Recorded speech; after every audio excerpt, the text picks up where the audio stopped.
चलिए let's start. आपको कभी भी कोई डाउट है, you always can reach me on WhatsApp. आप हमेशा पूछ सकते हैं कोई भी डाउट अगर आपको आता है। क्वेश्चंस की प्रैक्टिस आपको खुद से भी करनी है, ऐसा नहीं कि जितना हम करा रहे हैं इतना ही आपको करना है, आपको अपने एंड से भी क्वेश्चंस की प्रैक्टिस करनी है। चलिए लेट्स स्टार्ट टुडे सेशन। पहला क्वेश्चन, क्वेश्चन नंबर 11। कल मैंने ये क्वेश्चंस आपको भेज दिए थे ताकि आप इसको सॉल्व करके आओ, फिर हम डिस्कशन करते हैं। बताइए क्या आंसर होगा इसका, क्या आंसर होगा इसका? What will B answer? क्या आंसर होगा बताइए।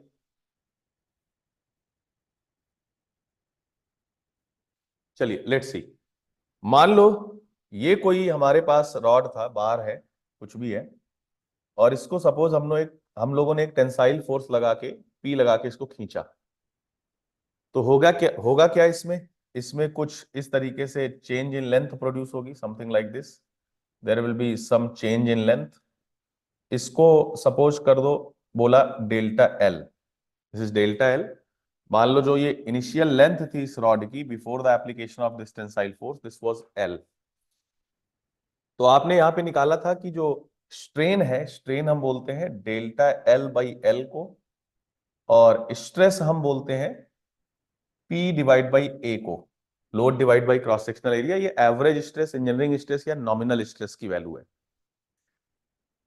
इस तरीके से आपने ये रिलेशनशिप पढ़ा हुआ है। फिर हुक्स लॉ आपने पढ़ा हुआ है कि जो स्ट्रेस है that is E into epsilon, stress is proportional to strain.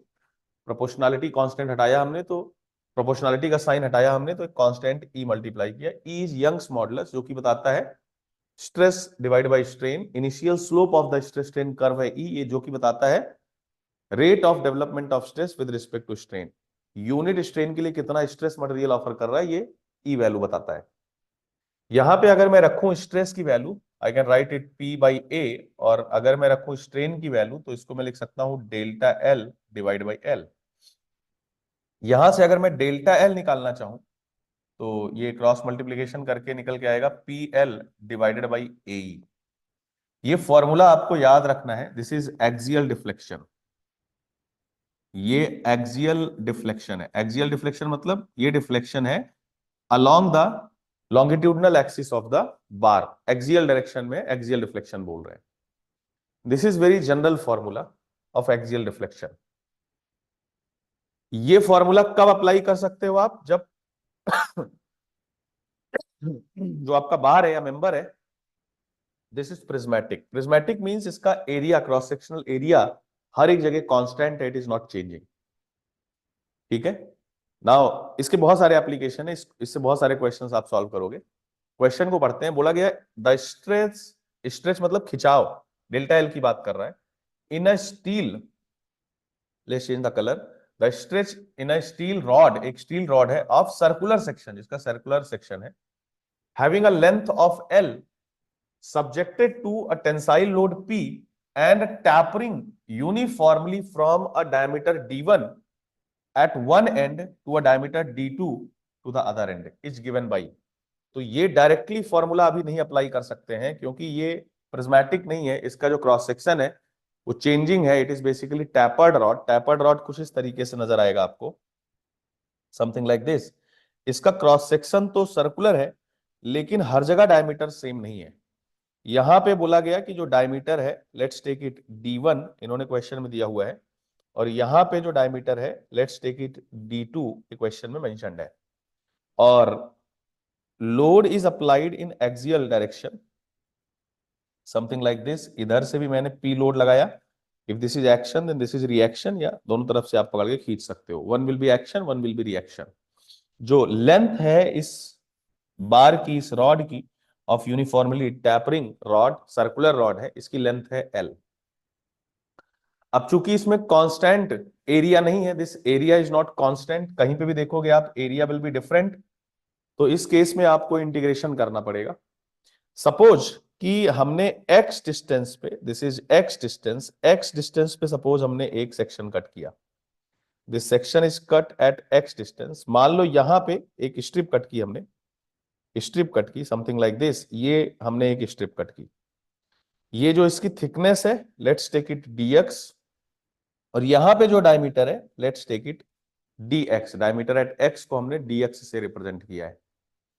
तो अगर मैं बोलूं इस स्ट्रिप का डेल्टा कितना होगा, चूंकि ये स्ट्रिप डिफरेंशियल है, वेरी स्मॉल लेंथ है इसकी, तो इस डिफरेंशियल स्ट्रिप के लिए मैं एरिया को कांस्टेंट ले सकता हूं। मींस आई कैन अज्यूम कि डायमीटर इस पूरी स्ट्रिप में थ्रू आउट कांस्टेंट है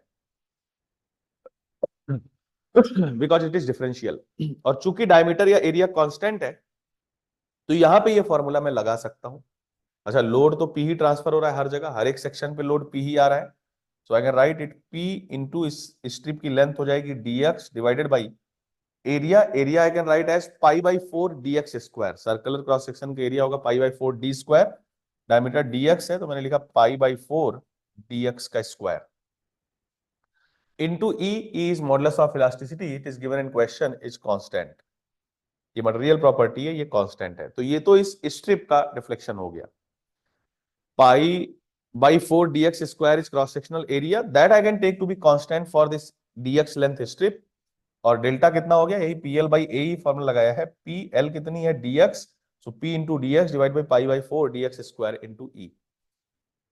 अब अगर मुझे पूरी रॉड का या पूरे इस टैपरिंग जो बार है इसका डिफ्लेक्शन निकालना होगा, अगर मैं इसको बोलूं डेल्टा टोटल, तो ये क्या होगा, ये बेसिकली ऐसी सारी स्ट्रिप्स की डिफ्लेक्शन का समेशन होगा। So I can integrate, integration mean summation.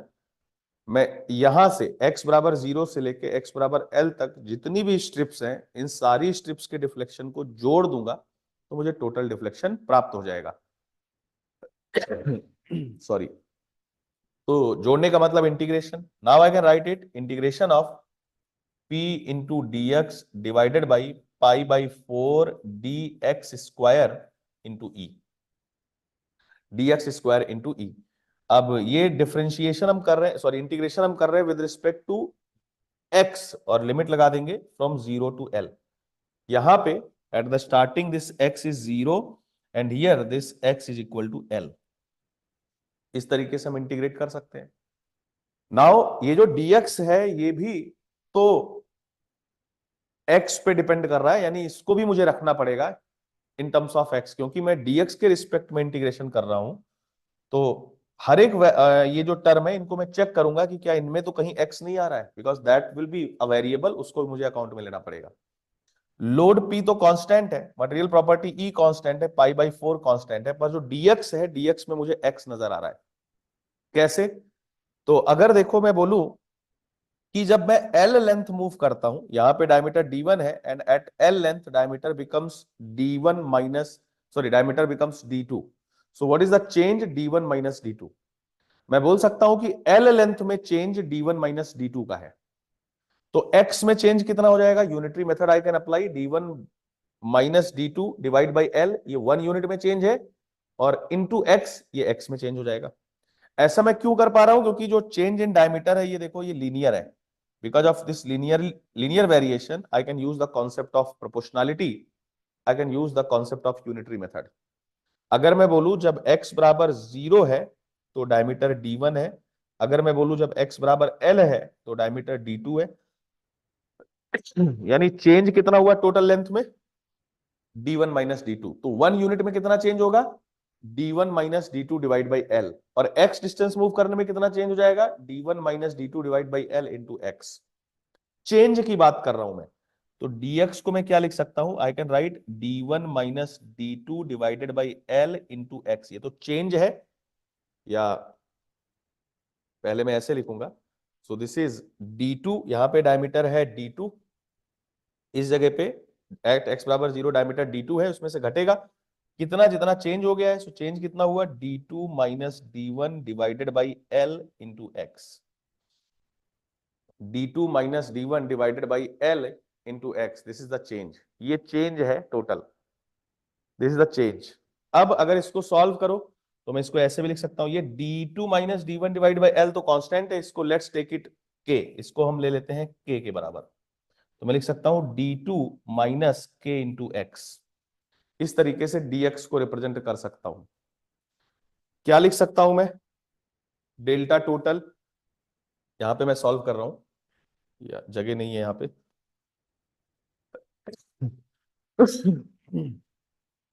Let's solve it here. यहाँ पे थोड़ी जगह मिल जा रही है।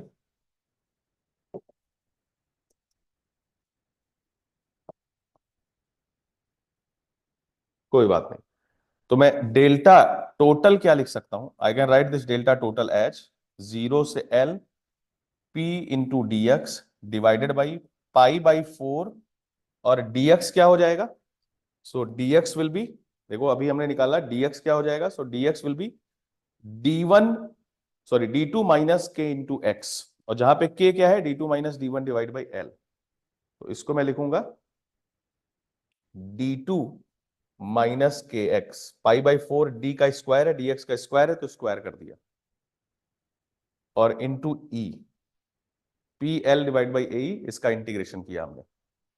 इंटीग्रेशन का रूल आपको पता होगा, जो कांस्टेंट है उसको इंटीग्रेशन से बाहर निकाल लेंगे।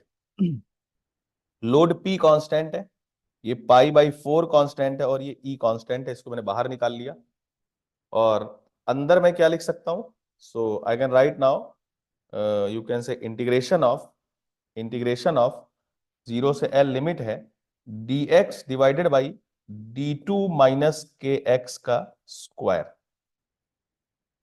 इसका इंटीग्रेशन करोगे तो कैसे निकल के आएगा? Now this integration will be, जब इसको सॉल्व करोगे, so this will be p divided by pi by 4 e, ये तो बाहर ही है, and this will come out to be, अंदर निकल के आएगा, this will B 1 divided by d2 minus K x into -1/k। तो -1 यहाँ पे माइनस के है, और लिमिट कितनी लग जाएगी? From 0 to L। ये इसका इंटीग्रेशन हो गया। आई होप कि ये इंटीग्रेशन का आपको फॉर्मूला पता है। इस तरीके से ये इंटीग्रेशन निकल गया, आ जाएगा। ये माइनस माइनस कट गया, 1/k आ गया। इसको अगर मैं सॉल्व करूं, यहां पे मैं लिख रहा हूं, so I can write p divided by pi by 4 e, और अंदर क्या आ गया? तो ये k भी तो कांस्टेंट ही है, इसको बाहर निकाल लिया, 1/k इंटू, तो इस तरीके से मैं लिख सकता हूं 1 डिवाइडेड बाई d2 माइनस के एल। एक बार x की वैल्यू L रखी और -1/d2, एक बार मैंने x की वैल्यू 0 रखी। इस तरीके से ये निकल के आ जाएगा। इसको भी अगर हम सॉल्व करेंगे तो this will be p divided by pi by 4 e, और ये k की वैल्यू को क्या लिख सकता हूं मैं? d2 minus d1 divided by l, ये हमने k निकाला था। और इनटू, ये ब्रैकेट के अंदर अगर आप सॉल्व करोगे तो यहां पे भी k नजर आ रहा है, इस k को मैं लिख सकता हूं d2 minus d1 divided by l। इस l से ये कट जाएगा, ये हो गया d2 minus d2 plus d1, और ये d2 से d1 कट गया, फाइनली ये प्लस d1 आ गया। So I can write it 1/d1 minus 1/d2। I hope कि आपको समझ आ रहा है। यहाँ पे भी मैंने k की वैल्यू रखी, k की वैल्यू है d2 minus d1 by l। इस l से ये l कट गया, मल्टीप्लाइड है, ये आ गया d2 माइनस d1, यहाँ पे माइनस साइन भी लगा है, so it is minus d2 plus d1। ये माइनस d2 से ये प्लस d2 कट गया, माइनस माइनस प्लस बचा d1, सो 1/d1 माइनस 1/d2।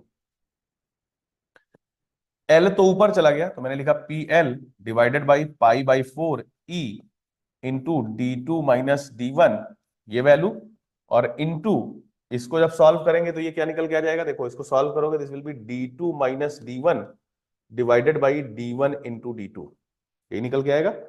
एलसीएम लोगे d1 इंटू d2, यहाँ पे d1 इंटू d2 को d1 से डिवाइड करोगे d2, यहाँ पे d1 इंटू d2 को d2 से डिवाइड करोगे d1, so d2 minus d1 divide by d1 d2। Now ये चीज देखो, d2 माइनस d1 यहाँ पे है, इससे कट गया, निकल के क्या आ गया? So this will B PL divided by pi by 4 E into d1 d2, ये फॉर्मूला आ गया, इसको आपको याद रखना है। This is delta total in a tapered bar. अगर बार का डायमीटर टैपर्ड है, कंटिन्यूअसली चेंजिंग है, तो डिफ्लेक्शन निकल के आ गया PL divide by pi by 4 E into d1 d2। कौन सा है सही ऑप्शन? गलत हो गया, क्योंकि यहाँ पे d1 माइनस d2 है, यहाँ पे पाई ऊपर है, ये भी गलत हो गया। यहाँ पे पाई है ही नहीं, ये भी गलत हो गया, तो सही आंसर क्या है? D part. ये देखो, यही तो हमने निकाला है। हमने यहाँ पे लिख दे रहा हूं मैं, हमने निकाला है P L divided by pi by 4 d1 d2 × ई। यही निकाला है हमने। देखो, ये 4 ऊपर ले जाओ, सो 4 PL divide by pi E d1 d2। ये आपको फॉर्मूला याद रखना है, इतना सॉल्व करने की जरूरत नहीं पड़नी चाहिए वहां पे। याद करने की क्या ट्रिक है? तो देखो, अगर ये रॉड यूनिफॉर्मली सर्कुलर ही रहती, अगर ये थ्रू आउट सर्कुलर ही रहता, तो डेल्टा एल निकल के आता पी एल डिवाइड बाई ए कितना है? पाई बाई 4 d² × ई। लेकिन अब डायमीटर चेंज हो रहा है फ्रॉम d1 to d2, तो मैं डेल्टा एल कैसे लिखूंगा इन case of this tapered rod? जहां पे यहां डायमीटर d1 है, यहां पे डायमीटर d2 है, तो यहां पे डेल्टा एल क्या लिखूंगा मैं? नाउ दिस विल बी, देखो सेम है, पी एल डिवाइड बाई, यहाँ पे पाई बाई 4 भी है, पाई बाई 4। अब d² है यहाँ पे, चूंकि d हर जगह कांस्टेंट है, हर जगह डायमीटर d कांस्टेंट है, पर यहाँ पे d1 से d2 बदल रहा है, और ऑर्डर देखो स्क्वायर है, तो मैं क्या लिख रहा हूं? देखो d1 × d2, d1 × d2 करोगे मतलब पावर 2 हो गया, और इंटू ई, सब कुछ सेम है। देखो, पी एल यहां भी है, पी एल यहां भी है, ई यहां भी है, ई यहां भी है, पाई बाई 4 यहां भी है, पाई बाई 4 यहां भी, यहां पे d² है, यहां पे d1 × d2 है। इस फॉर्मूले को आप डायरेक्टली याद रखोगे एग्जाम पॉइंट ऑफ व्यू से, क्योंकि एग्जाम में इतना टाइम नहीं होगा कि आप सॉल्व करो, so directly you can remember this formula. पूरा सॉल्व करके हमने निकाला, this are our answer, D part. Sir we can direct memorize it, elongation, बिल्कुल बोल तो रहा हूं, आपको डायरेक्ट याद करना है। अभी तो हम कॉन्सेप्ट सीख रहे हैं ना, क्योंकि कल को मान लो क्वेश्चन बदल गया, तो आपको सॉल्व करना भी आना चाहिए ना, आंसर तक पहुंचना भी। यही क्वेश्चन आएगा, तो ये तो इतना कॉमन और इतना फेमस क्वेश्चन है, इसके आंसर को आपको याद ही रखना है। पर मैंने पूरी चीजें बता दी, सॉरी, कॉन्सेप्ट बता दिया, ताकि आप फंसो नहीं। चलिए नेक्स्ट क्वेश्चन करिए। I hope it is clear, समझ आया कि नहीं सबको? A rod of material, question पढ़िए। अ रॉड ऑफ मटेरियल जिसका ई है 200 × 10⁻³ mega pascal, alpha thermal coefficient है 10⁻³ mm per degree centigrade, is fixed at both ends, it is fixed at both ends, दोनों ही दिशाओं में ये फिक्स्ड है। It is uniformly heated such that the increase in temperature is 30 degree centigrade. Delta T का value दे दिया 30 degree centigrade change in temperature.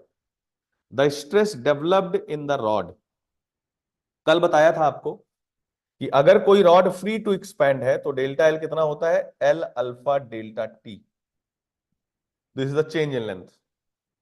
और thermal stress अगर मैं बोलूं तो कितना हो जाएगा? This will be delta L divide by L, this is L alpha delta T, thermal stress नहीं, very sorry, strain divided by L, ये कट गया, this comes out to be alpha delta T. ध्यान दो, तो thermal strain length पे depend नहीं कर रही है, change in length delta L L पे डिपेंड कर रहा है, और जो थर्मल स्ट्रेस है इसमें कोई एल का पैरामीटर नहीं है, it is independent of the length. क्यों बता रहा हूं? कुछ क्वेश्चंस में इसको भी आप यूज करोगे। और अगर this entire change in length prevented, if I assume this entire is prevented, कल सिखाया था कि थर्मल स्ट्रेस जनरेट होती है केवल और केवल चेंज इन लेंथ प्रिवेंटेड से, तो मैं स्ट्रेस लिख सकता हूं, थर्मल स्ट्रेस। स्ट्रेस कैसे लिखूंगा? देखो, स्ट्रेस बराबर ई इंटू स्ट्रेन, यही हमको पता है, हुक्स लॉ। तो मैं लिख सकता हूं E इंटू अपसाइलन कितना है? Alpha delta T. So this E alpha delta T is going to be thermal stress. ये कब होगा? जब entire change in length prevented होगा, जब ये entire change in length prevented होगा, तब ये फॉर्मूला मैं यूज कर सकता हूं। सॉल्व करते हैं, चूंकि यहां पे दोनों ही साइड फिक्स है, this rod is something like this, it is fixed from both the sides, मतलब पूरी की पूरी चेंज इन लेंथ प्रिवेंटेड है, और इस केस में ये थर्मल स्ट्रेस में यूज कर सकता हूं। तो सीधा सीधा मैं फॉर्मूले में वैल्यू लिख रहा हूं, थर्मल स्ट्रेस कितना हो जाएगा? ई कितना है? 200 × 10⁵ न्यूटन पर mm², एमपीए में है ये वैल्यू। ई अल्फा, अल्फा कितना है? सो इट इज 10⁻³ mm पर degree centigrade, does not matter mm दिख रहा है, क्योंकि mm/mm है, तो इट कैंसिल्स आउट, एक्चुअली ये पर डिग्री सेंटीग्रेड है। सो this is, I can right like 1 divide by degree centigrade. Change in length, sorry, change in temperature कितना है? 30 degree centigrade, so I am going to multiply this 30 degree centigrade. ये degree centigrade से ये degree centigrade cut गया, finally ये thermal stress किस में निकल के आ जाएगी, इन न्यूटन पर एमएम स्क्वायर, एमपीए में।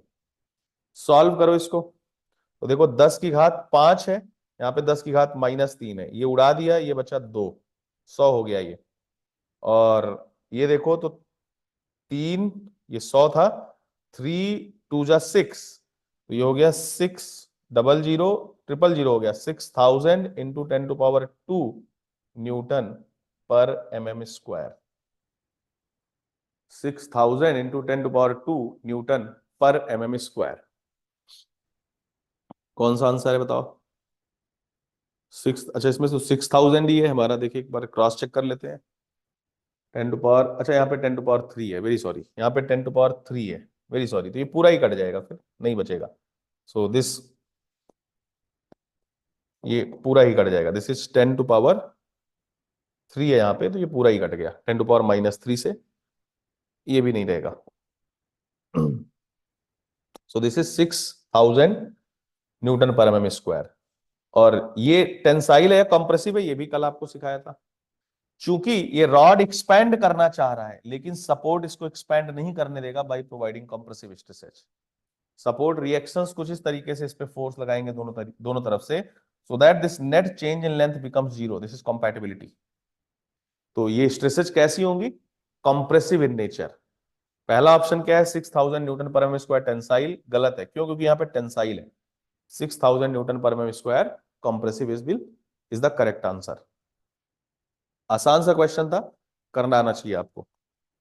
इस क्वेश्चन को करिए, this is again a good question, और कई बार ये क्वेश्चन रिपीट हुआ है, कई बार ये क्वेश्चन रिपीट हुआ है, अलग अलग एई एग्जाम में, इंजीनियरिंग सर्विसेज में भी क्वेश्चन आया हुआ है, गेट में भी ये क्वेश्चन आया हुआ है, मल्टीपल टाइम्स ये क्वेश्चन रिपीट हुआ है।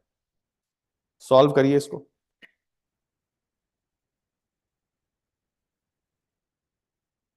A cube having each side of length A is constrained in all directions and is heated uniformly so that the temperature is raised to T degree centigrade. ठीक है, if alpha is the thermal coefficient of expansion of the cube material and E is the modulus of elasticity, the stress developed in the cube, तो cube में कितनी stress develop होगी? Whenever the change in length because of thermal expansion is prevented, there will always be thermal stress. Thermal stress produce हो रही है because of that change in length which is being prevented. If the member is free to expand, there will not be any thermal stress. ये सब आपको पता है। Answer आप quickly बताइए, कल ये पीडीएफ भेज चुका हूं मैं आपको, अपलोड भी हो गया होगा, आपको बोला था सॉल्व करके आना। मेहनत नहीं करोगे तो एक्सपेक्ट मत करो कि कोई मैजिक होने वाला है, मेहनत ही करके सही कर सकते हैं आप चीजों को। चलिए, इस क्वेश्चन का आंसर आपको देना चाहिए अभी तक। चलिए लेट्स सॉल्व दिस। तो पहले तो क्यूब बनाता हूं मैं। अच्छा, क्यूब हो क्यूबॉइड हो कोई फर्क नहीं पड़ेगा आंसर में। अभी दिखाया थर्मल स्ट्रेन जो है it is independent of the length. ये कोई क्यूब है, क्यूब बना रहा हूं,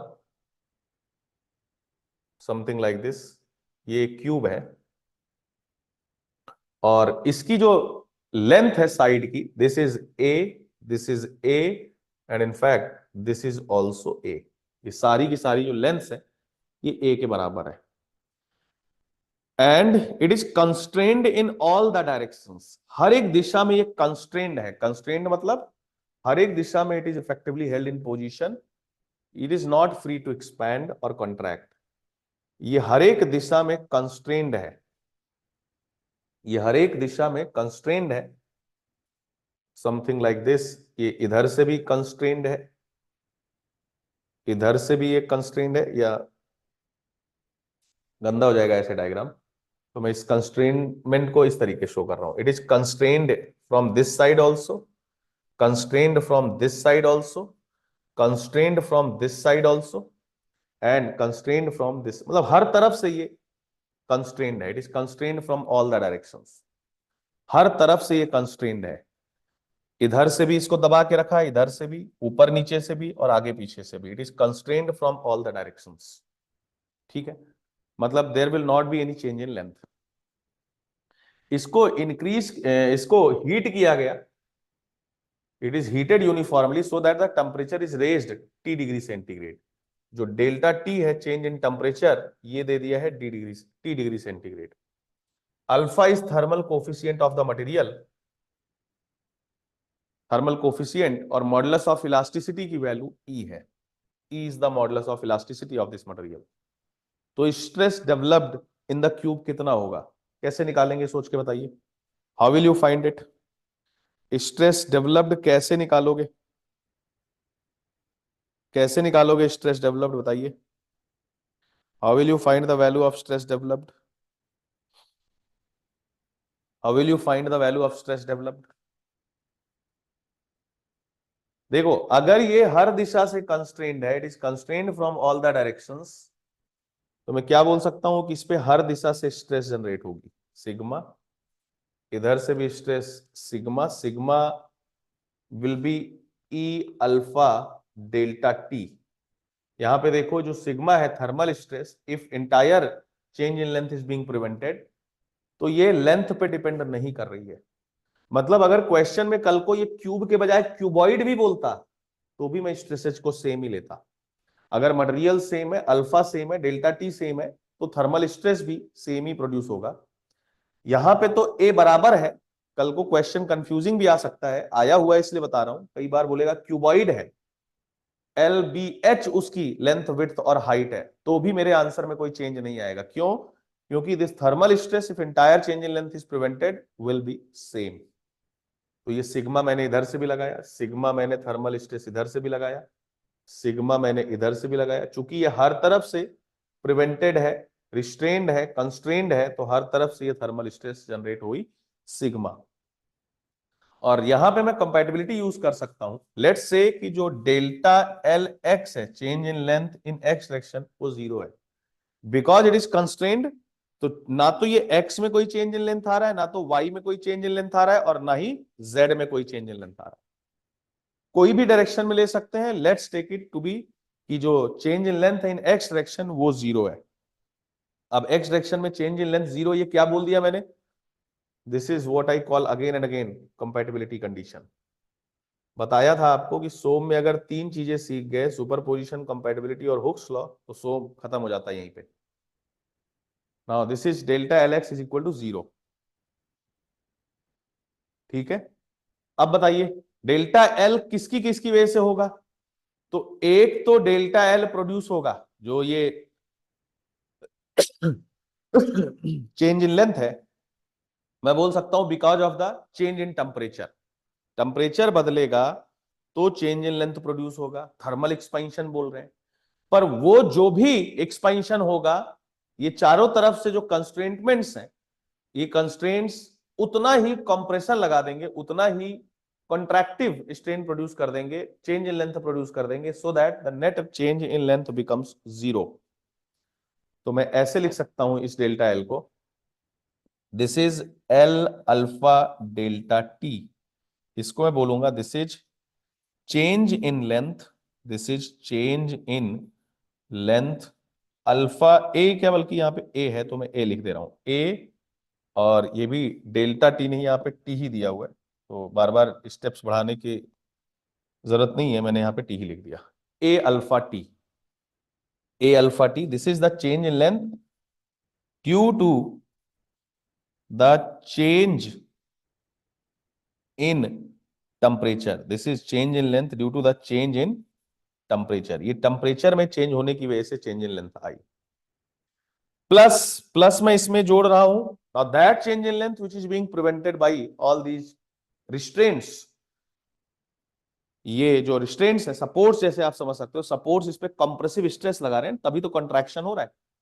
और स्ट्रेस की वजह से जो चेंज इन लेंथ है वो आपको पता है कि उसको आप लिख सकते हो सिग्मा, उसको आप लिख सकते हो सिग्मा डिवाइडेड बाई ई, यार sigma divided by E, this is the stress, sorry this is the strain. Sigma by E क्या है? स्ट्रेन है। ई सिग्मा बराबर ई इंटू अपसाइलन, ये फॉर्मूला आपको पता है हुक्स लॉ। तो यहां से मैंने लिखा स्ट्रेन सिग्मा बाई ई, और इनटू, देखो ये स्ट्रेन है, स्ट्रेन होता है delta L divide by L, मुझे निकालना है डेल्टा एल, तो इंटू एल कर दूंगा मैं, और L is same A. So this is the change in length because of these supports, because of these restraints. तो मैं ये लिख रहा हूं, देखो कैसे, sigma divided by E into A. This is the change in length due to the stress in x direction, due to the stress in x direction। I hope कि आपको फॉर्मूला पता है, नहीं पता है तो एक बार ये चीज भी मैं आपको बता दे रहा हूं। जगह ढूंढने दीजिए, एक minute.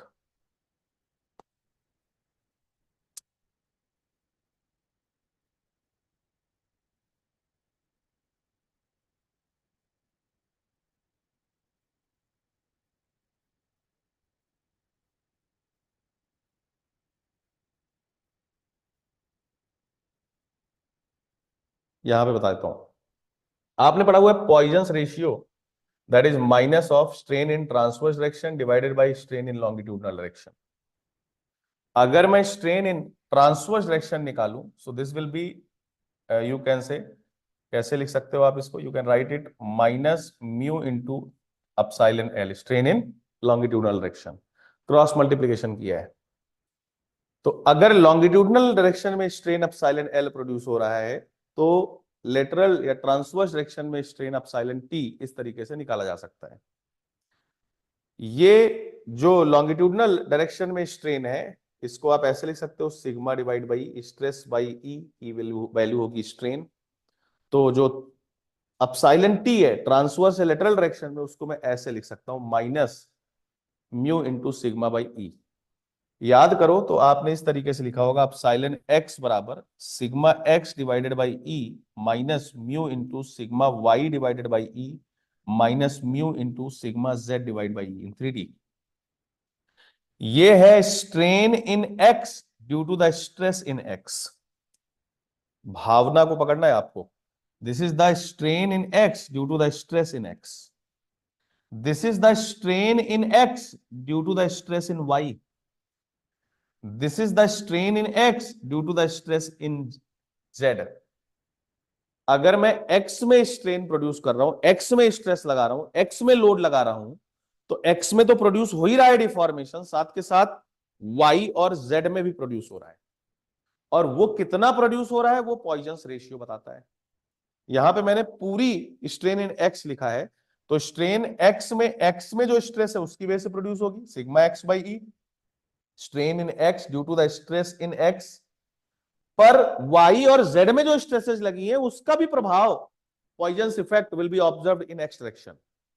So this is the strain in x due to the stress in y में जो स्ट्रेस है उसकी वजह से x में स्ट्रेस इतनी होगी, सॉरी स्ट्रेन इतनी होगी। And this is the strain in x due to the stress in z। और ये माइनस क्यों लगा है ये भी आपको पता है, क्योंकि अगर x में मैं एक्सपेंशन करूंगा तो y में कॉन्ट्रैक्शन होगा, z में कॉन्ट्रैक्शन होगा। This nature is opposite. ये सब आपने किया होगा आई होप। अब यहां पे आओ, बहुत आसानी से आप समझ सकते हो मैं क्या लिखने वाला हूं। Now I am going to write sigma by E into A, पर यहां पे रुकना नहीं है। नाउ इसको मैं ऐसे लिख सकता हूं, दिस इज, कलर चेंज कर दे रहा हूं ताकि क्लियरली विजिबल हो। दिस इज यू कैन से चेंज इन लेंथ में लिख रहा हूं इसलिए ए मल्टीप्लाई कर दिया है, तो आई कैन राइट कि this is change in length in X direction में due to the stress in X direction, due to the stress in X direction. ये एक्स वाई और जेड ले लिया मैंने। स्ट्रेस एक्स में है, इसकी वजह से जो चेंज इन लेंथ प्रोड्यूस हुआ एक्स में वो ये वैल्यू है।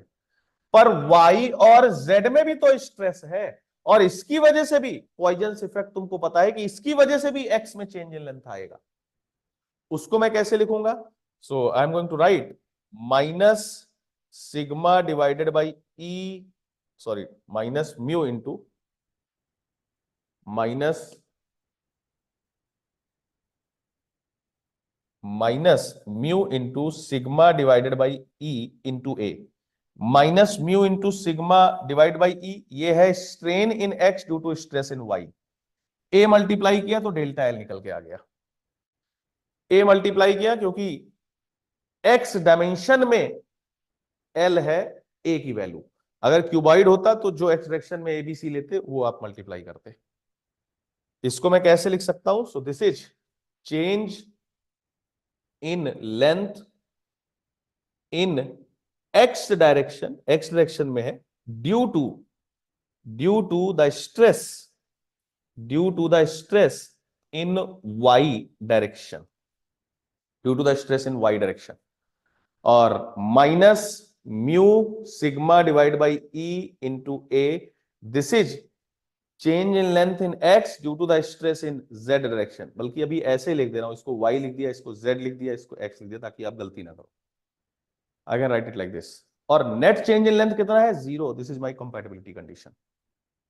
अब मैं इसको कैसे लिख सकता हूं? सो आई कैन राइट, यहां पे लिख रहा हूं मैं A alpha T, this is the change in length due to thermal expansion, plus sigma by E into A, this is the change in length in X due to the stress in X. और ये जो stress है ये कैसी है? Compressive है। पूरे सो में साइन कन्वेंशन हमने लिया हुआ है compression negative, tensile stress to be positive. Region पे नहीं जा रहा हूं, पर ये साइन कन्वेंशन हमने लिया है, इसको आपको हमेशा याद रखना है। तो मैंने माइनस रखा है क्योंकि ये जो स्ट्रेस है ये कंप्रेसिव है, एक्स में भी, वाई में भी, जेड में भी, तीनों ही कंप्रेसिव है। So I will be taking it with minus sign. Minus mu, this is the Poisson's ratio, into, देखो फिर से लिख रहा हूं मैं, minus sigma divided by E into A, this is change in length in X due to the stress in Y. Poisson's effect से आपको पता है कि एक्स में अगर आप खींचोगे तो वाई और जेड में भी चेंजेस आएंगे, और पॉइजन्स रेशियो बताता है कितना आएगा, कितना परसेंट आएगा। माइनस म्यू इंटू, फिर से minus sigma divided by E into A, and this should be 0। This is the change in length in X due to the stress in Y, sorry stress in Z, और Z में भी stress कैसी है? Compressive, तो मैंने minus sign के साथ लिखा है। अब इसको आपको सॉल्व करना पड़ेगा। ए तो हर जगह कॉमन है तो ए मैंने उड़ा दिया, पहले ए हर जगह से मैंने उड़ा दिया, क्योंकि ए कॉमन है तो ए मैंने हर जगह से उड़ा दिया। अब ये सिग्मा मुझे निकालना है, तो मैं इसको लिख सकता हूं अल्फा टी यहां लिख रहा हूं मैं नीचे।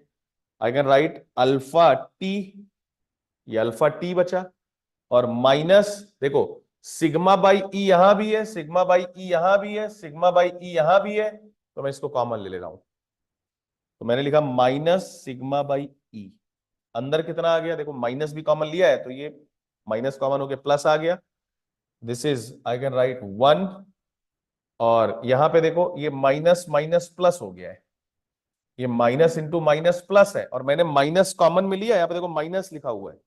सो now this will be with minus, तो दिस इज माइनस, और क्या बचेगा? Mu. Sigma by E into A तो सेम ही है ना, तो this is minus mu. Similarly यहां पे भी क्या आ जाएगा? Minus mu, this is going to be 0। Net change in length is 0।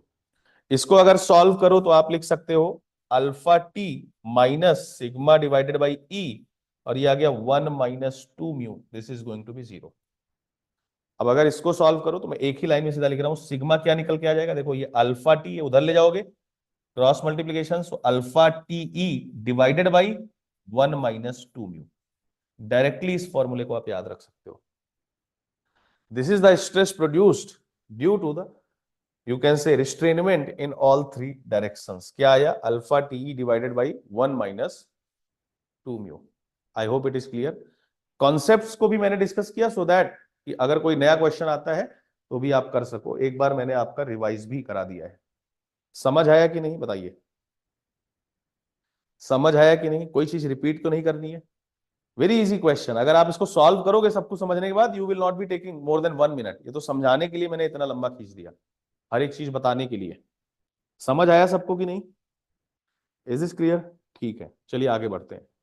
Now let's solve this another question. 14th question करिए, solve this question. 14th question solve करिए। Question है कि toughness for mild steel under uniaxial tensile loading is given by the shaded portion of the stress strain diagram as shown in. बोला गया toughness जो है mild steel में under uniaxial tensile load वो कौन से डायग्राम से दिया गया है? आपको बता चुका हूं, toughness is the property of material by virtue of which it is able to store potential energy of strain without getting fractured. This is obtained by obtaining the area of stress strain curve up to fracture point. Area of load versus deflection curve up to fracture toughness देगा. Area of stress versus strain diagram up to fracture modulus of toughness देगा. Toughness is not the property of material. Modulus of toughness is the property of material. Toughness per unit volume is what you call modulus of toughness. Property of material means it will not be depending on the specimen sample, rather will be solely depending on the material. Similarly proof resilience और modulus of resilience की कहानी मैंने बताई थी. Resilience is that property of material by virtue of which it is able to absorb the strain energy, potential energy of strain without getting permanent deformation, and upon the removal of load that strain energy will be released. Recoverable, releasable strain energy material store कर रहा है without getting permanent deformation, उस property को बोलते हैं resilience. Resilience property desirable होता है in case of shock loading. जैसे स्प्रिंग की डिजाइन करेंगे, बियरिंग की डिजाइन करेंगे, जहां पे शॉक आने वाला है तो वहां पे रेजिलियंट मटेरियल हम चूज करते हैं. Toughness is property you can say desired in case of impact, in case of moving और dynamic load. So wherever the load is moving in nature, वहां पे मटेरियल शुड बी टफ. जैसे highway में आप aggregate choose करते हो, या railway में आप रेलवे ट्रैक बनाते हो, तो यहाँ पे load is moving in nature. या ब्रिज कोई डिजाइन कर रहे हो, ब्रिज पे जो गाड़ियां आएंगी दे विल बी मूविंग. तो because of that movement, because of that velocity, there will be generation of impact. जैसे आपने गैंट्री गर्डर्स पढ़ा है in case of steel structures, तो गैंट्री गर्डर में भी लोड मूविंग था, तो आपने इंपैक्ट फैक्टर को कंसिडर किया है. आपने स्टैटिक लोड को इंपैक्ट या मूविंग लोड के फॉर्म में कन्वर्ट किया है. So wherever the load will be moving, the desirable property is going to be impact. Stress versus strain curve का एरिया मॉडुलस ऑफ टफनेस और मॉडुलस ऑफ रेजिलियंस देगा. अगर area up to elastic limit निकालेंगे तो modulus of resilience होगा, और अगर area up to fracture निकालेंगे तो वो मॉडुलस ऑफ टफनेस होगा. Very simple question. Area up to fracture एक ही में दिख रहा है. यहां पे देखो, यहां तक एरिया नहीं लिया है तो नहीं होगा. यहां पे ये रेजिलियंस कुछ शो कर रहा है, यहां पे भी नहीं लिया है. फिलहाल इसकी वैल्यू भी क्वेश्चन पूछता है माइल्ड स्टील में. So in case of mild steel, this area on an average you can calculate as sigma y plus sigma UTS, uniaxial tensile strength, divided by 2 into fracture strain. ये होता है in case of toughness. This is the modulus of toughness for mild steel. इस तरीके से निकालते हैं. और modulus of resilience निकालोगे, this will come out to be sigma square divided by 2e. Stress versus strain curve का area up to elastic limit. ये दोनों फॉर्मूले भी आपको पता होने चाहिए. This is elastic strain. Proof resilience मतलब resilience up to elastic limit, और उसके पहले किसी भी पॉइंट तक जब आप निकालते हो तो इन जनरल उसको रेजिलियंस बोलते हैं. तो ये सारी चीजें आपको पता होनी चाहिए. The answer will be D part. I hope it is clear. Sir constrain ना हो के फ्री हो तो एक्सपैंड होता तो फिर थर्मल स्ट्रेस नहीं जनरेट होती. If it would have been free तो थर्मल स्ट्रेन नहीं प्रोड्यूस हो रही होती. अगर ये दो दिशाओं में कंस्ट्रेंड है तो जिस दिशा में फ्री है उधर थर्मल स्ट्रेस जनरेट नहीं होगी. जिधर कंस्ट्रेंड है उधर जनरेट होगी. ये भी क्वेश्चन आया हुआ है, आपका होमवर्क है, घर जाके करना. सेम क्वेश्चन एग्जाम में एक और फॉर्म में आता है. उस जैसे यहां पे लिखा है is constrained in all directions ना, तो वहां पे लिखेगा it is constrained in Y and Z, या in constrained in two directions. तो उसमें change in length in non constraint direction भी पूछता है. Change in length in X बता दो अगर एक्स में कंस्ट्रेनमेंट नहीं है तो. साथ के साथ जो वाई और जेड में थर्मल स्ट्रेस प्रोड्यूस हो रही है वो भी क्वेश्चन पूछता है. तो ये आपका होमवर्क है, ये क्वेश्चन सॉल्व करना. कॉन्सेप्ट आपको बता दिया है. नहीं समझ आता है तो फिर आगे किसी क्लास में मैं करवा दूंगा. फर्स्ट राइट बाय योरसेल्फ, ये भी क्वेश्चन एग्जाम में आया हुआ है. ठीक है. चलिए, आई hope it is clear. Now solve this question.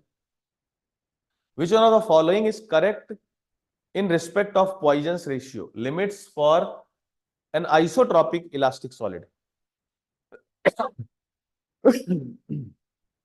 इस क्वेश्चन में कोई भी आंसर नहीं सही है, इसलिए मैंने ये क्वेश्चन डाला है. पर ऐसे क्वेश्चन में मोस्ट अप्रोप्रिएट आंसर तक हम जाना चाहते हैं. पॉइजन्स रेशियो में आपको बता चुका हूं. Poisson's ratio is minus of जो ट्रांसवर्स स्ट्रेन है डिवाइडेड बाई जो लॉन्गिट्यूडिनल स्ट्रेन है. माइनस क्यों लगाया ये भी आपको लास्ट क्लास में समझाया था, because Poisson ratio is property of material and by definition I don't want to define a property of material as a negative parameter. its value can be negative, but in definition I will not be defining it as negative. ये जो mu है, mu की range आती है overall -1.5 से लेके 0.5 के बीच में. This is it's overall range. ये -1.5 होता है रियोफ्रेटिक मटेरियल्स के लिए. फॉर एग्जाम्पल ये याद रखना, ह्यूमन टिश्यूज कुछ होते हैं जो इस तरीके का बिहेवियर शो करते हैं. माइनस का क्या मतलब है? अगर इन जनरल आप लेंथ को खींचते हो तो लेटरल्स में, ट्रांसवर्स डायरेक्शंस में कॉन्ट्रैक्शन प्रोड्यूस होता है. अपोजिट है इसलिए माइनस लगा के मैंने प्लस कर दिया था, और ऑलरेडी ये वैल्यू माइनस है, मतलब अगर खींचोगे तो बाकी दिशाओं में भी खींचेगा. कुछ मटेरियल, रियोफ्रेटिक मटेरियल्स ऐसे होते हैं, एग्जांपल सम ह्यूमन टिश्यूज, जिनमें की पॉइजन रेशियो नेगेटिव होता है. Means if you are going to expand it in certain direction, तो जो बाकी जो लेटरल डायरेक्शंस हैं उनमें भी एक्सपेंशन ही ऑब्जर्व होगा. There are some materials like this. So this is the overall range for the mu. ये ओवरऑल रेंज है पॉइजन रेशियो की, इसको आपको याद रखना है. अगर मैं इलास्टिक मटेरियल की बात करूं, और elastic material, isotropic elastic material, तो ये म्यू की वैल्यू होती है 0 से लेके 0.5 के बीच में. पॉजिटिव ही इसकी वैल्यू ऑब्जर्व होगी इन केस ऑफ इलास्टिक मटेरियल्स. ये भी क्वेश्चन आता है, ये आपको याद रखना है. यहां पे यही पूछा है, कोई आंसर नहीं है. अगर मेटल्स की बात करोगे तो मेटल्स में ये वैल्यू लाई करती है फ्रॉम 1/4 टू 1/3. 1/4 से 1/3 के बीच में होती है. तो this value is for metals. Metals में जनरली इसके आसपास पॉइजन रेशियो की वैल्यू होती है. इसके अलावा पॉइजन रेशियो बढ़ता है तो इलास्टिसिटी बढ़ती है, ब्रिटलनेस कम होती है. अगर मैं एक स्केल बनाऊं, यहाँ पे 0 लिखूं, यहाँ पे 0.25 लिखूं, यहाँ पे 0.5 लिखूं, जो कि ओवरऑल रेंज है इलास्टिक मटेरियल की, तो from 0 to 0.25 the material will be behaving as brittle. ये ब्रिटल मटेरियल्स की पॉइजन रेशियो है. और ये जो रेंज है 0.25 to 0.5, this will be for ductile materials. This will be for ductile materials. ये भी क्वेश्चन कई बार ऑप्शंस में डाल देता है कि पॉइजन रेशियो बढ़ता है तो डक्टिलिटी बढ़ती है, घटती है, क्या होता है? बढ़ रही है. डक्टाइल मटेरियल्स में पॉइजन रेशियो ज्यादा ऑब्जर्व होगा. तो अब ये क्वेश्चन तुम समझ सकते हो. इस क्वेश्चन में एक्चुअली कोई भी आंसर नहीं चाहिए, but most closely I will be going for this. Isotropic elastic solids, मतलब ये कुछ मेटल की बात कर रहा है. And for metals the value will be in range of 1/4 to 1/3. I hope it is clear. Next question करिए. 16th question. Try करिए कि, देखो मैं होता आपकी जगह तो मैं क्या करता, मैं अभी से बता दे रहा हूं. ये प्रिंट आउट आपको निकाल लेना चाहिए लाइक दिस ओनली. और जो मैं क्लास में करवाता हूं ना, उसको आप पेन से ही सारे स्पेस में लिख सकते हो. इतनी स्पेस की रिक्वायरमेंट, काफी मोटा चलता है ये पेन, इसकी वजह से इसमें पूरा आ नहीं पाता है. So you need to take a print out of all these notes, जो भी मैंने आपको क्वेश्चंस दिए हैं, और इसमें ही आप क्वेश्चंस जो मैं करवाता हूं जिस तरीके से सोल्यूशन, उसको लिखने की कोशिश करिए. बाकी आपने जो प्रिपरेशन किया है, आपके थ्योरी के जो नोट्स हैं, उन नोट्स को तो आपको बार बार रिवाइज करना ही करना है, क्योंकि अल्टीमेटली वही चीजें हम कवर कर रहे हैं. वहां पे आप हमारी क्लास के हिसाब से कुछ पॉइंट्स ऐड भी कर सकते हो. इन केस ऑफ नीड लगता है कि ये चीज ऐड करने वाली है, आता है बार बार, तो उसको आप ऐड भी कर सकते हो. ठीक है, ये सही तरीका है पढ़ने का. अगर आपके पास प्रॉपर नोट्स नहीं है तो मेरे भी नोट्स ऐसे हैं कि आप समझ नहीं पाओगे. ठीक है, आप टॉपिक्स बोलना तो मैं नोट्स भेज दूंगा, पर मेरे सोम के जो नोट्स हैं वो इतना गोचा पोची हो गई, उसके अंदर इतना ज्यादा मटेरियल डाल दिया मैंने कि आप शायद उसको समझ नहीं पाओगे. But if you want I can send it. चलिए बताइए, क्वेश्चन का आंसर दीजिए. बोला गया एक क्यूब है with side length of 1 centimetre. It is heated uniformly 1 degree centigrade above the room temperature and all the sides are free to expand. जो सारी की सारी इसकी साइड्स हैं, they are free to expand. It is not constrained. ये जो cube है, it is free to expand in all 3 directions, X Y Z, तीनों में ही ये फ्री टू एक्सपैंड है. कोई कंस्ट्रेनमेंट नहीं है, मतलब टेम्परेचर बढ़ाओगे सीधा ये फैल जाएगा. टेम्परेचर कितना रेज किया गया? पहले तो साइड दिया गया है, this side is 1 centimetre and this delta T is given as 1 degree centigrade. Unit change in temperature दिया गया इसको. What will be the increase in volume of the cube? Coefficient of thermal expansion दे दिया है alpha. आपको बताना है increase यानी चेंज इन वॉल्यूम बताना है आपको। What will B change in volume?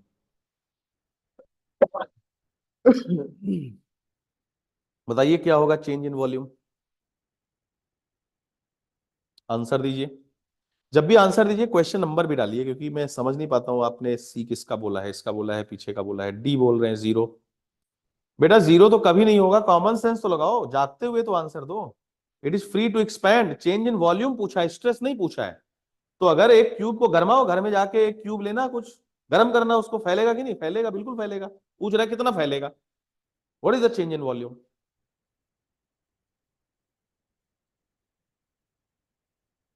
ठीक है, चलो ये क्वेश्चन है वॉल्यूमेट्रिक स्ट्रेन से। जो वॉल्यूमेट्रिक स्ट्रेन है, मैं डिराइव नहीं कर रहा हूं, इसके दो फॉर्मूले आपने निकाले हैं। एक epsilon X plus epsilon Y plus epsilon Z, एक तो ये फॉर्मूला निकाला है आपने। फिर इसी का एक फॉर्मूला निकाला है sigma X plus sigma Y plus sigma Z divided by E 1 - 2 mu. ये भी फॉर्मूला आपने निकाला हुआ है। कुछ नहीं करना है, इसमें सिग्मा एक्स आप रखोगे sigma X by E minus mu into sigma Y by E minus mu into sigma Z by E. Sigma Y रखोगे sigma Y by E minus mu into sigma Z by E minus mu into sigma X by E. Epsilon Z रखोगे sigma Z by E minus mu into sigma X by E minus mu into sigma Y by E. Solve करोगे यहां पहुंच जाओगे। कुछ और questions भी आते हैं। अच्छा, अपसाइलन वी मतलब क्या है? Epsilon V is what you call change in volume. Change in volume delta V divide by original volume. Volumetric strain क्या है? Change in volume divide by initial या ओरिजिनल वॉल्यूम। तो एक तो क्वेश्चन ये भी आता है कि in two cases delta V will be zero. Delta V या अपसाइलन वी जीरो है in two cases. Condition number one, अगर म्यू की वैल्यू 0.5 है, अगर पॉइजन रेशियो की वैल्यू 0.5 रखोगे तो 2 into 0.5 will be 1, 1 minus 1 is 0, 0 multiplied by something will be 0। तो अगर पॉइजन रेशियो 0.5 है तो चेंज इन वॉल्यूम 0 है, एप्सिलॉन वी विल बी 0। दूसरा क्वेश्चन आता है कि अगर sigma X plus sigma Y plus sigma Z तीनों ही डायरेक्शंस में जो स्ट्रेसेज है इनका समेशन 0 है, if this comes out to be 0, तो भी एप्सिलॉन वी या change in volume will be 0। तो एक तो यही ऑब्जेक्टिव का क्वेश्चन आता है। बहरहाल इस पे काफी सारे क्वेश्चंस आते हैं चेंज इन वॉल्यूम पे। अब यहां पे टेम्परेचर इंक्रीज किया है आपने, ये जो क्यूब है इसकी साइड है 1 सेंटीमीटर, दिस इज गिवन, और टेम्परेचर इंक्रीज किया है आपने 1 degree centigrade.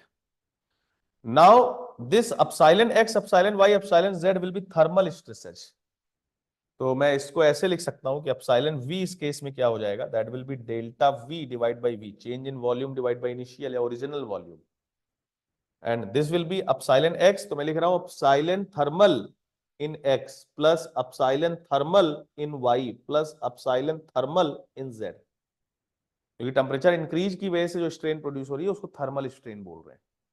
Thermal strain in x क्या हो जाएगा? तो अभी बताया था थर्मल स्ट्रेन क्या होता है, E sorry alpha delta T, ये आता है ना, डेल्टा एल है L alpha delta T.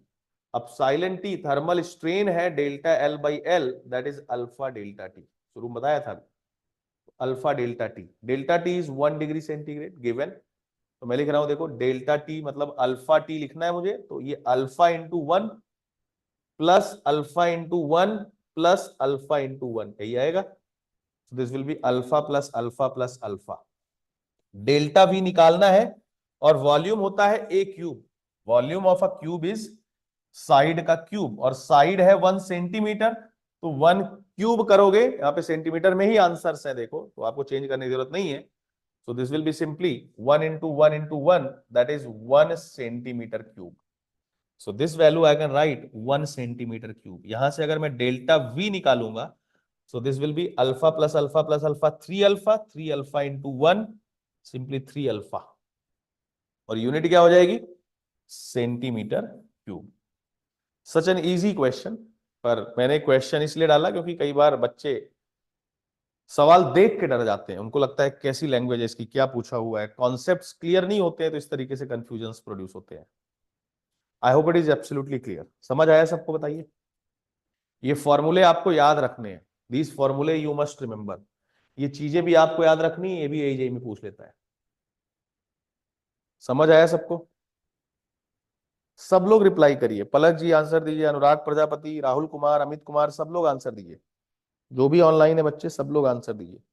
Participation is very important. सही गलत बताना कोई यहाँ पे कुछ भी नहीं हो रहा है। आप सही बताओगे तो भी जरूरी नहीं कि आपका सिलेक्शन हो जाए, गलत बताओगे तो भी जरूरी नहीं कि आपका सिलेक्शन नहीं हो।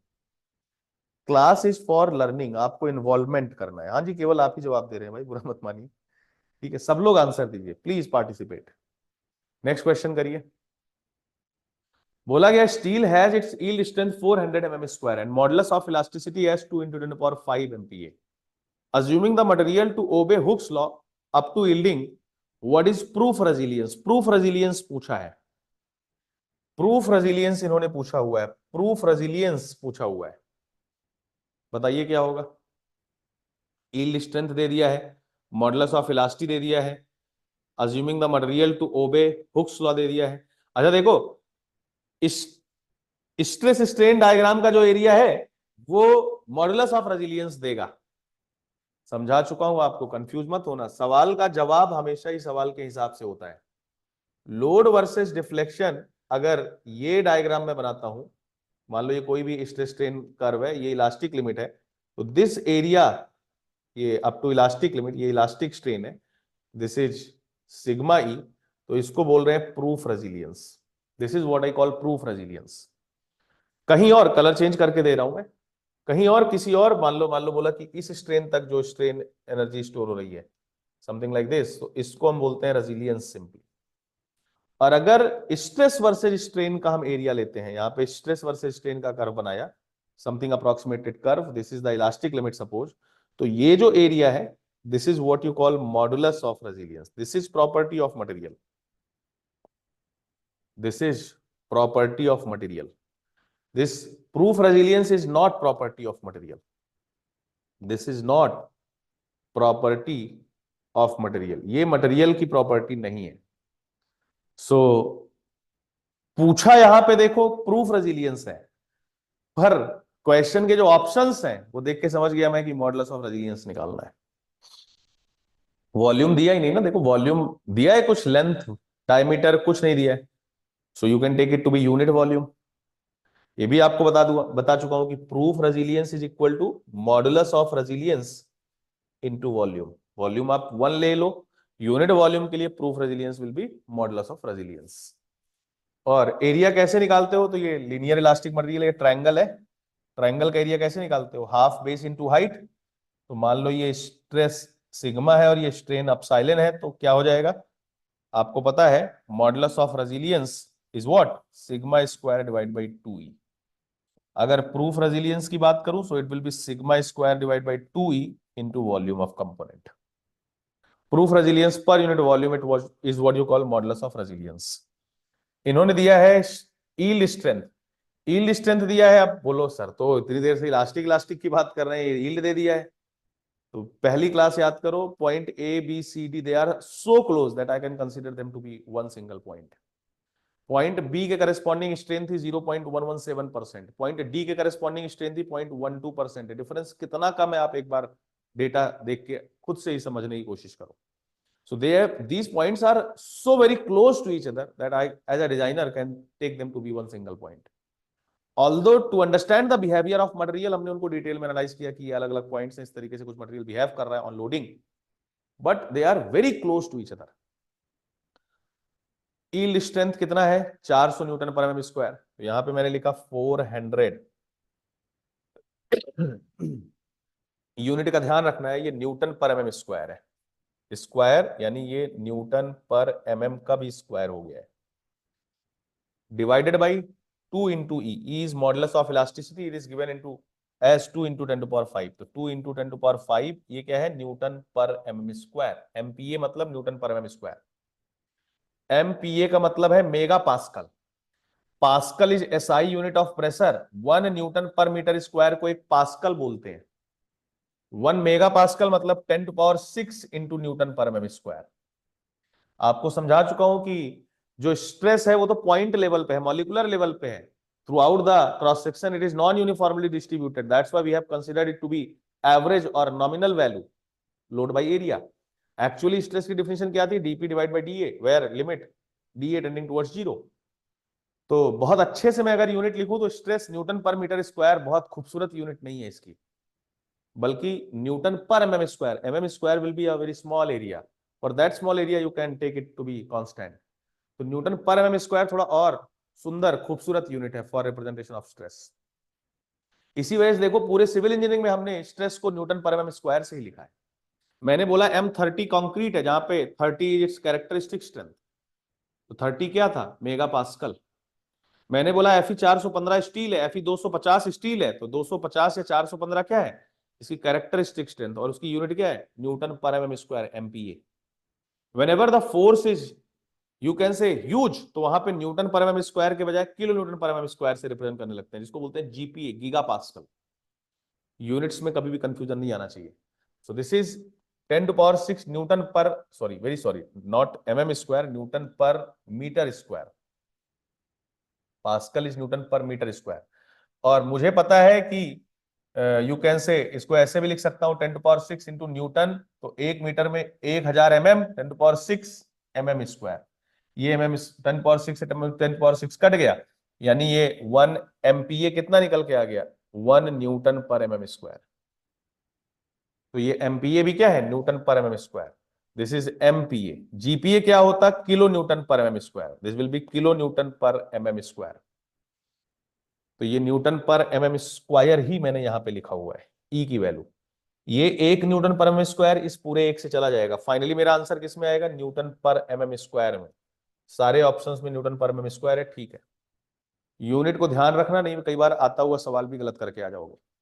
Now let's solve it. कैसे सॉल्व कर सकते हैं, so I can write it to be like 400 into 400, 400 का स्क्वायर है, divided by 2 into 2 into 10 to power 5। 10 to power 5 मतलब 10 के आगे 5 जीरो, तो 4 मैंने उड़ा दिए, 10 के आगे 1 जीरो बचा है, 1 2 3 4 से, 2 दूना 4, ये 4 सॉरी 1 ही कटेगा, 1 4 कट गया, तो क्या आ गया ये, this comes out to be 4/10। 4/10 मतलब कितना आ गया, 0.4 newton per mm square. This comes out to be 0.4 newton per mm square. So the answer will be B part. This is 0.4 newton per mm square. समझ आया कि नहीं, समझ आया सबको, I hope it is clear.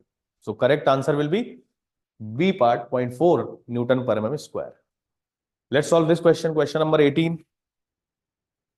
Two tie rods are connected through a pin of cross-sectional area of 40 Newton per mm square. If the tie rods carry a tensile load of 10 kilonewton, the shear stress in the pin is.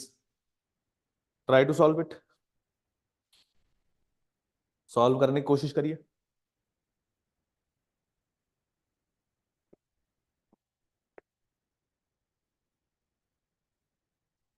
Solve करने की कोशिश करिए, answer दीजिए, फिर मैं कराता हूं।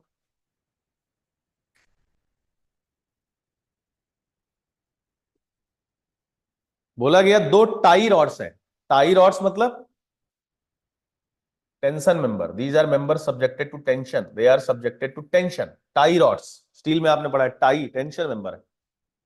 तो दो टाई रॉड्स हैं, through a pin of cross sectional, they are connected through a pin of cross sectional area of 40 Newton per 40 mm square. 40 mm square cross sectional area किसका है, पिन का। ये एक टेंशन मेंबर है tie rod, ये एक दूसरा tension member है टाई रॉड। ये स्टील का क्वेश्चन है, सोम का क्वेश्चन है, जैसे समझना है समझ लो। वहां पे पढ़ा होगा आपने bolted, riveted and pinned connections. तो पिन देखो यूज कर रहे हैं, ये एक पिन लगा दिया, this is a pin, something like this, rivet pin जो भी बोलते हो आप इसको। इसको खींचा गया, इधर से भी 10 किलो न्यूटन का लोड लगाया है, और एक्शन हैज रिएक्शन, इधर अगर रिस्ट्रेन्ड है तो 10 किलो न्यूटन का लोड लग गया। ये पिन है, बोला गया है इस पिन में शियर स्ट्रेस कितनी होगी, नहीं तो बोल दिया, नहीं तो ये भी क्वेश्चन आ सकता है कि पिन में कौन सी स्ट्रेस है। तो देखो दिस लोड इज, अगर ये पिन कटेगा यहां से, तो जो फेलियर एरिया है, इस पिन अगर सर्कुलर है, इसका एरिया है 40 mm square, this cross section area is something like this 40 mm square. तो this applied load is parallel to this cross sectional area, कटेगा इस तरीके से। तो So the stress will be shear stress. This pin is actually subjected to bearing as well as, यहाँ पे देखो इसको कुछ प्लेट पुश कर रही है, so it is subjected to bearing stress as well as shear stress. Shear stress पूछा है, so I'll be writing this shear stress as, जो भी फोर्स है 10 किलो न्यूटन, किलो न्यूटन को मैंने 10 टू पावर 3 मल्टीप्लाई करके न्यूटन में convert कर दिया। क्यों कन्वर्ट किया? क्योंकि ऑप्शंस में मुझे दिख रहा है एमपीए न्यूटन पर एमएम स्क्वायर, तो 10 किलो न्यूटन को न्यूटन में कन्वर्ट किया, divide by 40 mm square, this is the area. सीधा सॉल्व कर लेना है, ये 4 से 4 कट गया, 1/4 यानी 0.25 इंटू 10 टू पावर 3, और 1000 से मल्टीप्लाई करोगे अगर 0.25 में, ये क्या आ गया 250। 250 mega pascal is the shear stress in this pin. Simple सा क्वेश्चन, फिर से देखो मैंने एक्सप्लेन किया ताकि और भी कुछ आए तो आप फंसो नहीं। Solve this question. A spherical ball of volume 1000 centimeter cube is subjected to a hydrostatic pressure of 90 Newton per mm square and bulk modulus of material is 190 kilonewton per mm square. What is the change in volume of ball? Ball की volume में कितना change आया है ये बताना है आपको। What is the change in volume of ball? Ball की, इस गेंद की वॉल्यूम में चेंज बताना है आपको। बताइए क्या होगा, सॉल्व करके बताइए। वेट कर रहा हूं मैं 1 मिनट, फिर कराता हूं।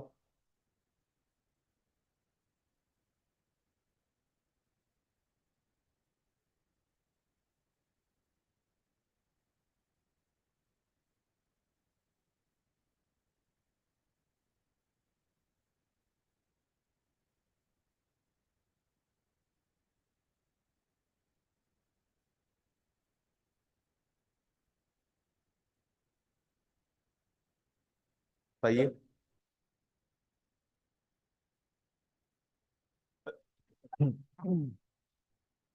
B part.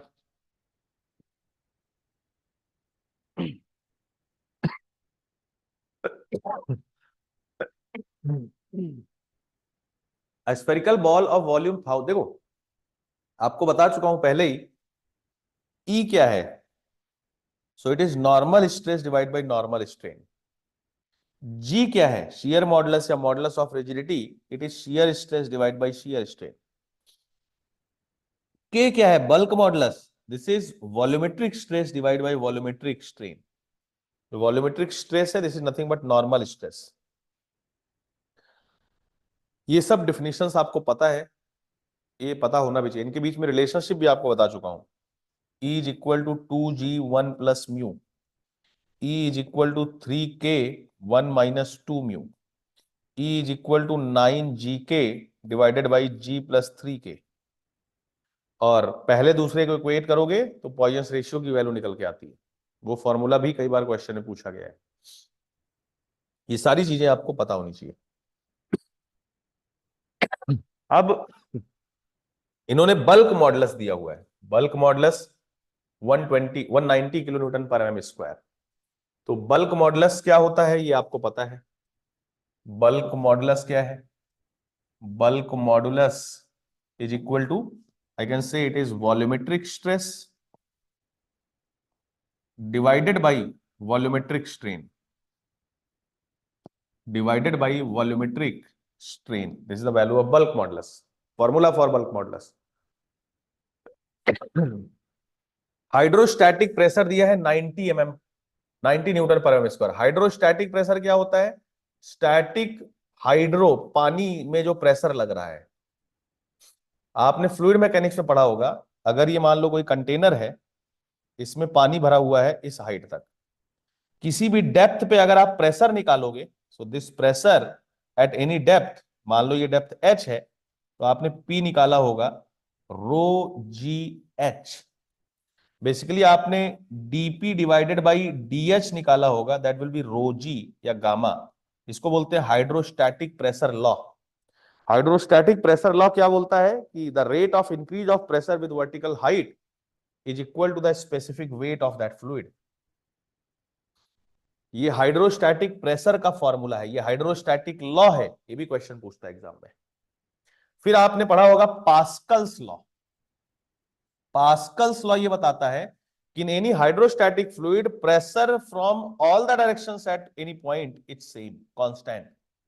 मतलब अगर मैं किसी भी डेप्थ पे चला जाऊं, ये कंटेनर है, किसी भी डेप्थ पे मान लो मैं जाता हूं यहां पे, तो हर दिशा से जो प्रेशर है वो बराबर लगता है।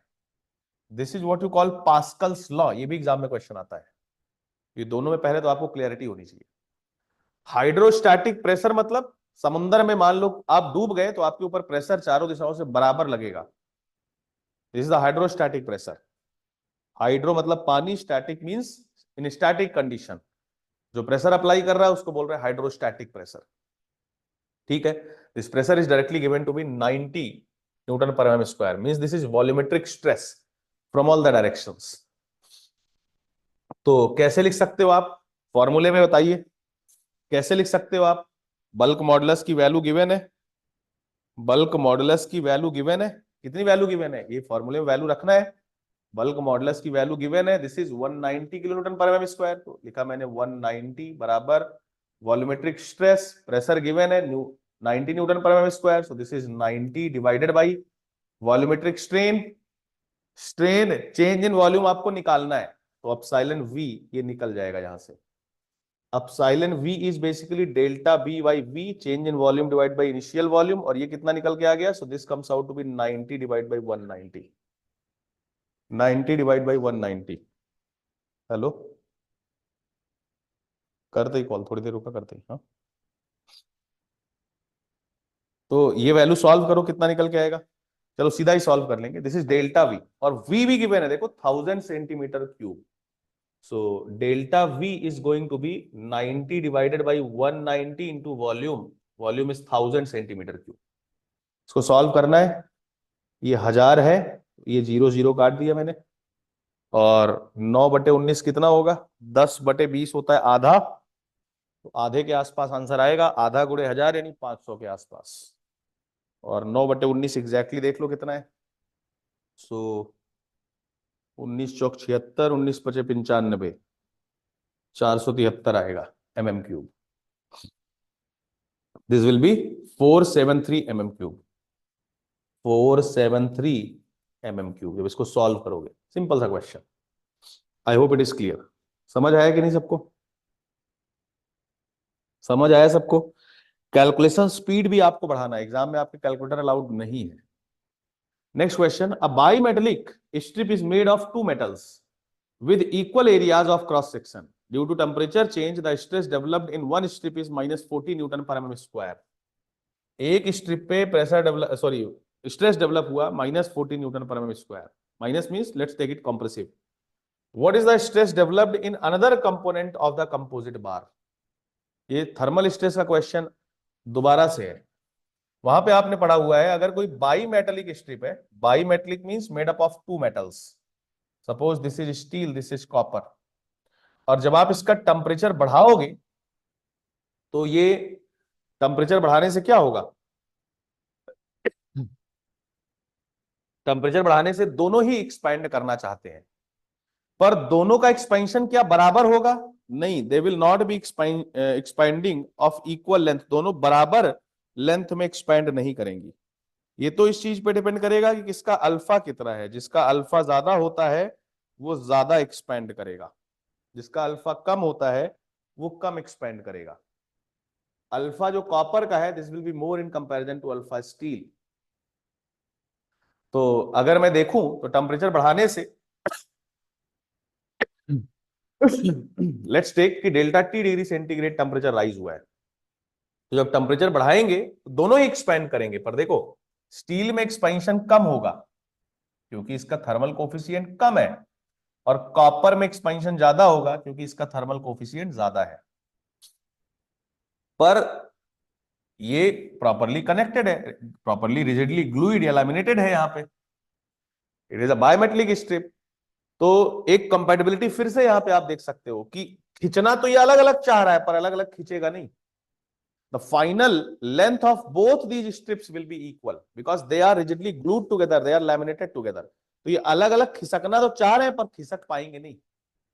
जैसे अगर देखो तो ये कॉपर ज्यादा एक्सपेंड करना चाह रहा है, खींचना चाह रहा है ज्यादा, लेकिन स्टील कम खींचना चाह रहा है, तो स्टील इस पे उल्टा इस तरीके से कुछ स्ट्रेस लगाएगा, कंप्रेसिव, ताकि ये इतना ना खींचे, कुछ कम खींचे।